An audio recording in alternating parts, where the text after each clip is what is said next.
स्वागत है आपका the story magic YouTube channel पर। आज हम आपको एक और रोमांचक कहानी सुनाने जा रहे हैं। चलिए चीकू और मीना के साथ इस जादुई यात्रा पर निकलते हैं। तो तैयार हो जाइए एक अद्भुत सफर के लिए। शांतिपूर्ण जंगल में चीकू के घर से ज्यादा दूर नहीं एक नदी थी जो धूप में हीरे की तरह चमकती थी। यह कोई साधारण नदी नहीं थी, यह जादुई नदी थी। कहा जाता था कि इस नदी में एक रहस्यमय रत्न था जिसके पास अद्भुत शक्तियां थीं, और वह रत्न सदियों से खोया हुआ था। एक सुनहरी सुबह बहादुर गिलहरी चीकू और उसकी सबसे अच्छी दोस्त समझदार उल्लू मीना ने एक नए रोमांच पर निकलने का फैसला किया। उन्होंने खोए हुए रत्न की कहानियां सुनी थी और उसे ढूंढना चाहते थे।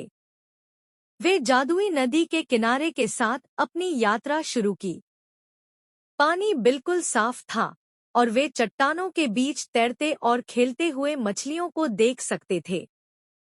जैसे जैसे वे जंगल में गहराई में गए, पेड़ ऊंचे होते गए और नदी की आवाजें तेज हो गईं। अचानक उन्हें मदद के लिए एक नरम पुकार सुनाई दी। आवाज का पीछा करते हुए उन्होंने देखा कि एक छोटा कछुआ मछली पकड़ने के जाल में फंसा हुआ था। कृपया मेरी मदद करो, कछुआ ने प्रार्थना की। चीकू और मीना ने मिलकर कछुए को मुक्त किया। आभारी कछुआ ने अपना नाम टोटो बताया और खुलासा किया कि वह जादुई नदी का रक्षक था। मुझे बचाने के लिए धन्यवाद, टोटो ने कहा। इनाम के रूप में मैं आपको खोया हुआ रत्न खोजने में मदद करूंगा। लेकिन सावधान रहें, यात्रा आसान नहीं है। आपको अपनी बहादुरी और बुद्धिमानी साबित करने के लिए 3 चुनौतियों का सामना करना पड़ेगा।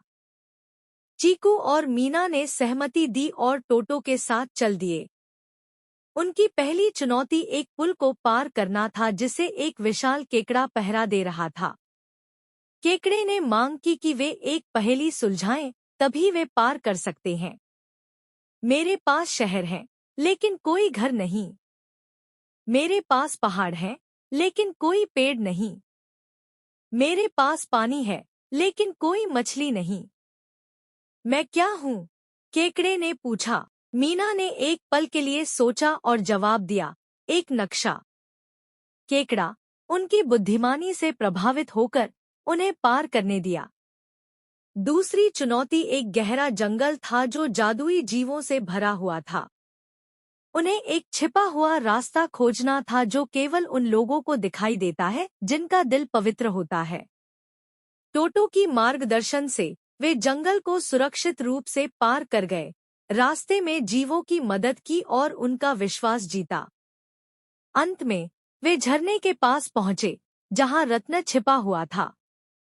तीसरी चुनौती थी फिसलन भरी चट्टानों पर चढ़ना।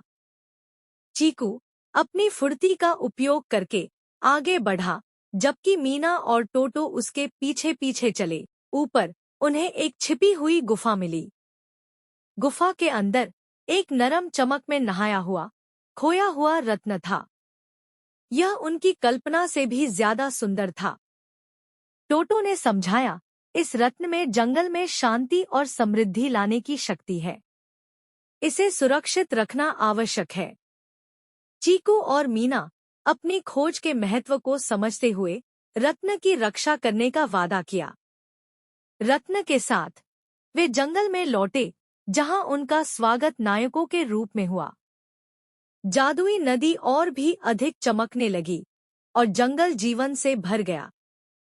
चीकू और मीना ने अपनी बहादुरी और बुद्धिमानी साबित की और उनका बंधन और भी मजबूत हो गया। इस प्रकार जादुई नदी और खोया हुआ रत्न की कहानी पीढ़ियों को प्रेरित करती रही, सभी को यह याद दिलाती रही कि सच्ची बहादुरी और बुद्धिमानी दूसरों की मदद करने और कीमती चीजों की रक्षा करने से आती है।